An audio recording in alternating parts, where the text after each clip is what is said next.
Hey, what's up guys? Today I'll show you an action comedy film, JOLT. Spoiler ahead, watch out and take care. Ever since she was young, Lindy has wanted a normal life. She comes from a broken family, suffers from an intermittent explosive disorder that cannot filter her rage. It creates excess adrenaline hormones and causes spontaneous murderous impulses. Lindy simply attacks anyone who comes near to her.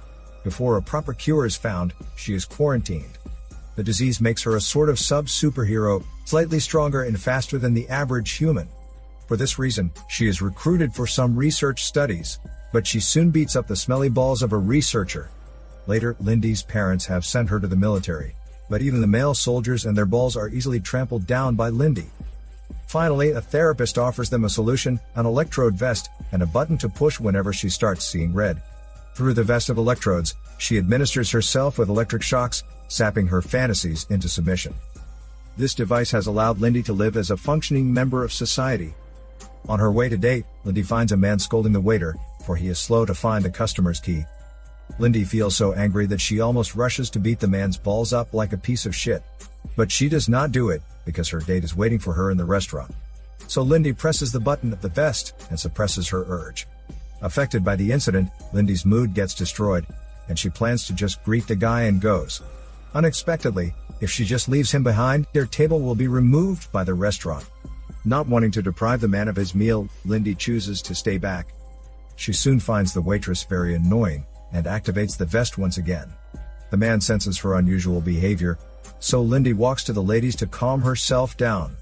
To her surprise, the waitress is railing about Lindy in the same washroom. Lindy has to press her vest button in every sentence the waitress utters, to pull her out of the fantasy of bashing the waitress. Right before Lindy leaves the ladies, waitress speaks one line that makes her furious. Enraged, she storms into the waitress's cubicle, and bangs her ball-shaped head against the wall. Merely seconds later, the waitress passes out, and Lindy vanishes into the crowd. On the second day, Lindy visits therapist to fix the switch of the vest. As soon as she enters the office, therapist takes out his gun to point at her, warns Lindy to put on the handcuffs, and stay away from him and his balls. Therapist knows clearly how dangerous this woman can be, so he takes all kinds of safety measures. Afterward, as therapist taps on his table a few times, Lindy envisions to brutally kill therapist. However, Lindy understands she is doomed without therapist, so she fights to contain her anger. Therapist advises Lindy to begin a relationship, but she fears that she will murder the man. Even so, she goes on another date with the man. When love sparks between them, Lindy is reminded of the ex-boyfriends who are bullied by her. Boyfriend does not mind Lindy's device, and he reassures her that their relationship will work. Lindy is very touched by his earnestness, and gladly spends a fast hormone night with him. When Lindy wakes up the next day, boyfriend presents her with a camera as a gift. Lindy cannot believe that she is worthy enough to be loved. So she shares with boyfriend that all other ways fail to control her rage, except the vest. Boyfriend leaves for work after her heartfelt sharing. Lindy goes back to therapist, and updates him about her successful date, thinking that boyfriend will help her overcome her disorder. Lindy confidently says she will not need the device anymore. It is clear that Lindy has fallen in love with boyfriend, and she places much hope in this relationship. Therapist worries that love blinds Lindy, and she will run into trouble. But Lindy is in no mood to hear him properly, and she kisses therapist goodbye. Then Lindy ventures to take photos on the street, and looks forward to meeting with boyfriend later. Comes evening, boyfriend does not return, and Lindy is informed by the police that he's murdered. According to the policeman, boyfriend's corpse is found in a dustbin, and his forehead bears 2 gunshots. Lindy requests to see boyfriend one last time, but she is not allowed to do so. Enraged by the denial, Lindy wants to punch up the cop. Eventually, she manages to stop herself from doing silly things with the electric shock. Leaving the police station, Lindy makes up her mind to find out and put down the murderer. Lindy journeys to the graveyard to mourn over him, and cannot get over thinking about him. A good man is hard to come by. Lindy cannot forget boyfriend, and often recalls the happy time they had together. In frustration, Lindy pins therapist and his balls to the table, and complains to him about the death of her boyfriend. She is so violent that therapist is almost crushed by her. Lindy attempts to press the vest button, but the electric shock is no longer effective for her. So therapist gives her a jab of sedative. After a while, Lindy wakes up to find herself still in disbelief of boyfriend's sudden death. She further suspects that boyfriend's boss is related to the murder. Therapist cautions Lindy not to continue pursuing the matter, for she will commit crimes out of her fury. Lindy first gives a call to the cop, posing as a civilian to provide clues. When the cop leaves his seat, Lindy sneaks into the police station to steal the murder case document. Smelling the clothes of her shit-smelly boyfriend, Lindy is reminded of the passionate hormone night they spent with each other. As soon as she feels her violent impulses, she activates the vest to cool down herself. In her investigation, Lindy visits boyfriend's apartment, according to his residential address printed on the ID. She walks around his house hoping that she will come across some useful information. By this time, the policeman is already aware that Lindy takes away the relevant document. While the male detective persuades Lindy to own up to her faults, the female detective moves to capture her. Policewoman accuses Lindy of the murder, fires at Lindy directly, and threatens to kill her if she does not return the document. Hearing policemen negotiating with Lindy, policewoman grabs over the phone. While they are debating what to do, Lindy snatches away her gun, beats her up, and escapes. Lindy flees the apartment, driving in a sports car. Then a fast and furious car chase takes place on the bustling street. In order to get rid of the cops, Lindy suddenly changes lane and drives in the opposite direction. To avoid major car accidents, the cops give up the pursuit, but clash with the car coming towards them. Lindy hires a hacker to break into boyfriend's cell phone, and finds out the last 7 incoming calls are from an abandoned building in the CBD area. The calls are made by his boss, one of the greatest munitions merchants. Lindy comes to realize that boyfriend is not just any ordinary accountant. The hacker tells Lindy her service is too expensive to be paid for, but Lindy gives her the sports car key as a reward. Soon after, Lindy arrives at boss's building, where a boxing match is going on. Boss is seated in the middle of the audience. When asked about boyfriend, boss claims to be innocent. Lindy offers a deal: as long as she defeats his top 3 guys all at once, he will have to tell her who killed boyfriend. The first fighter is surprise attacked in the balls by Lindy, succumb to his wounds. As the crowd gets excited, the second fighter approaches Lindy, but he gets multiple heavy punches on his ball-shaped head. The first fighter launches another attack, but Lindy turns around to put him down. Boss has to stop the game, but he does not reveal any information about the culprit. Instead, he tries to molest Lindy when they are both in his car. His hideous motive has put Lindy's patience to the test, and she finally loses control. She ties Boss up in the car, and threatens to gauge out his eggs.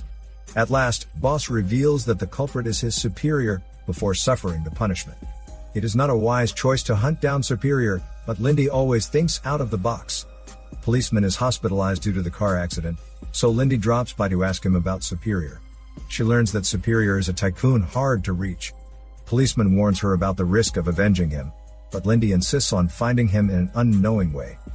Seeing Lindy's determination to track him down, policeman tells her superior's building. All of a sudden, policewoman enters the ward.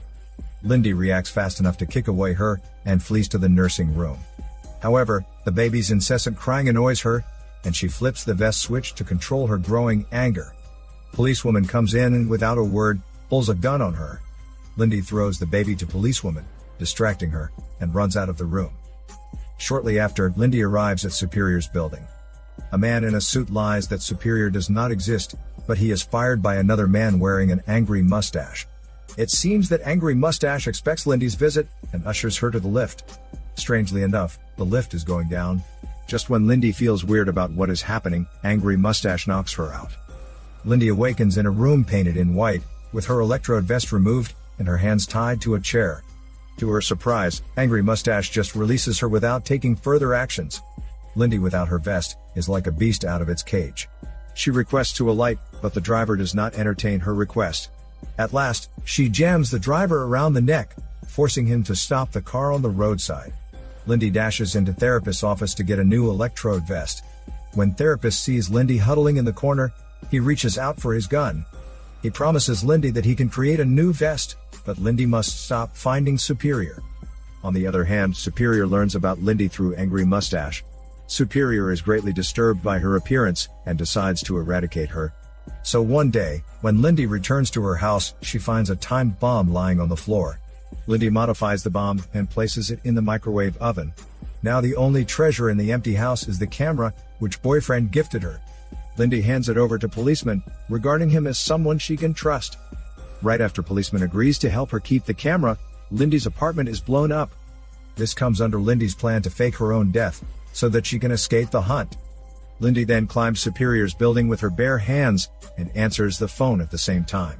Unexpectedly, her whereabouts are revealed again. An angry mustache is waiting for her on the top floor with a gun. Lindy is then brought into the building to meet Superior, who is enjoying his meal. Superior praises Lindy for her supernatural power and mentions that he wishes to study her. Hearing his words, Lindy becomes so furious that she wants to bash him up, but she is knocked out again. Lindy regains her consciousness in the same white room. When Angry Mustache is trying to drain her of blood, she breaks free from the rope of the chair and knocks Angry Mustache to the ground. In return, Angry Mustache hangs her up and whips her. Lindy fights back and gives him a kick straight right in his angry balls, knocking Angry Mustache out immediately. Leaving the white room, Lindy is ambushed by more fighters, but she calmly wipes a few men off with the fire extinguisher. She even rides on one man and breaks his neck. Clearing all obstacles, Lindy makes her way to Superior's office, only to find him already dead. At this time, Boyfriend appears out of thin air and applauds Lindy's revenge. Lindy cannot believe that Boyfriend is still alive. It turns out that the research on Lindy is funded by Boyfriend. He also works with Therapist to get Lindy involved in his conspiracy to kill Superior. As such, no one would blame him for Superior's death.